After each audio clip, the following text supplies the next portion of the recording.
single ka pa din. Wari na kapag move on na from the past relationship. Forever alone ang drama. Forever alone! Kinukumbinse yung sarili na mas masaya pag wala siya. Artir lang sa nararamdaman, ano? Panapanahon lang yan. Di ba, Miss Bianca G? Sabi nga ni Kuya Kim, weather lang yan. Panahon na kayang sumikat ni Super Kaloy. At ito ang Kaloy Kuhan ni Super Kaloy.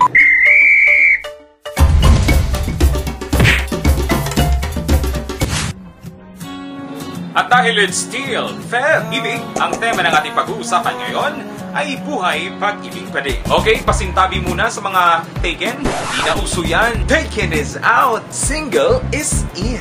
Chos, Philippines.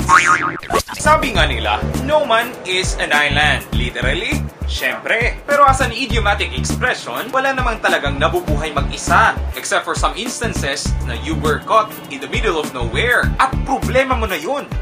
Anyway, ang tao ay naghahanap ng katuwang sa buhay. Yung magiging kaagapay niya sa hirap at ginhawa. Pero pag estudyante ka pa lang, huwag na munang mag-isip ng ganyang mga bagay. Edukasyon muna! Kasi yan lang ang natataging kayamanan na maipapamana ng inyong mga magulang. Marami nang sawi sa pag-ibig, mga relasyong it didn't last long. At nagtatanong ka na, how am I without you? Hoy! Huwag na masyadong madrama. Ito na ang bagong segment na magbibigay sa inyo ng lunas. Gagaling ka na! At hindi lang sa kadahilanan o rason kung bakit ka nagkakaganyan. Kasi ganito't ganyan, solusyon ang tirada dito. This is how you do it. 8 simpleng paraan kung papaano magiging paki-pakinabang ang buhay mo at hindi lang puro satsat. Make a life! At since pinag-uusapan naman natin dito ang pagiging single mo, pag-usapan na din natin kung paano mas magiging makulay at paki-pakinabang ang pagiging single mo. Dito sa Bueno Manong episode ng This is How You Do It! 1. Study first. Kahit na palaging pinagsasabihan ng magulang, edi matigas pa din ang ulo mo. Anong napala mo? Wala din. Kasi di nag-work ang relasyon nyo. Isabi ng mag-aral na lang muna. 2. Socialize. Kahit na pinipresyon ng mga kabarkada, mas maging palakaibigan at humalubilo sa iba. Yan ang magiging isa sa mga diversion tactics para di ka na masyadong mag-isip sa pabilab na yan. Number 3. Maglaro. Nakakadik man ang paglalaro, maglaro ng maglaro. Nagiging exciting pa ang bawat level na pagdadaanan mo. Wala talikod, wala taharap. Tatago na kayo, pagpila pa ng tatlo. Number 4. Family bonding. Wala pa ding tatalo sa gimikang pampamilya. Masaya yun. 5. Malling. Nakakainis bang di mo mabili-bili ang isang bagay? Masaya pa din ang window shopping.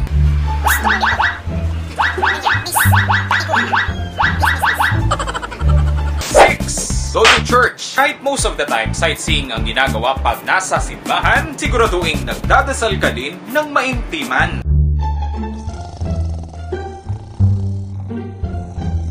7. Maglaba. Kung hindi ka naman mayaman para kumuha ng labandera, matutong maglaba mag-isa. 8. General cleaning. Bet ko, kwarto mo madumi. Maglinis na ng kalat mo at may matutuwa pa sa'yo. That's how you do it. Yun ang ilan sa mga paraan kung paano mas paki-pakinabang ang pagiging single mo. At choice mo na yun kung susundin mo o hindi. Walang sapilitan. You were never alone. Gumawa ng pagkakaabalahan. At malay mo along the way, mahahanap mo din ang para sa'yo. True love waits, ika nga. Sabi nga nila, life starts at 40. Mahabang hintayan yun.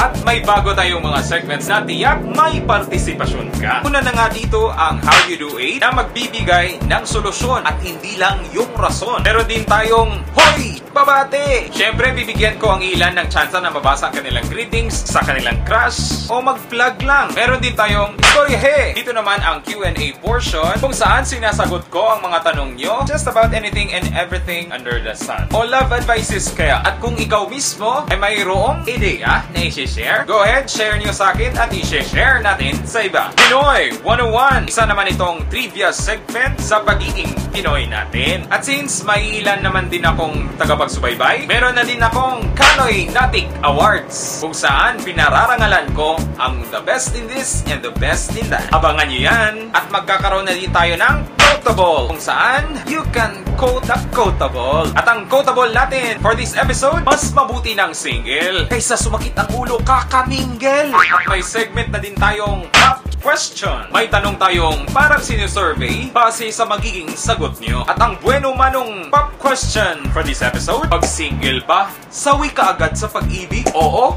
o hindi? Bakit? At para sa inyong mga sagot, tanong, komento, reklamo, suggestion, at kung ano pa related sa ating mga bagong segments, feel free to send your insights by tweeting me at SuperKaloy o mag-post lang sa aking official Facebook page at www.facebook.com/SuperKaloyOfficial o mag-comment below.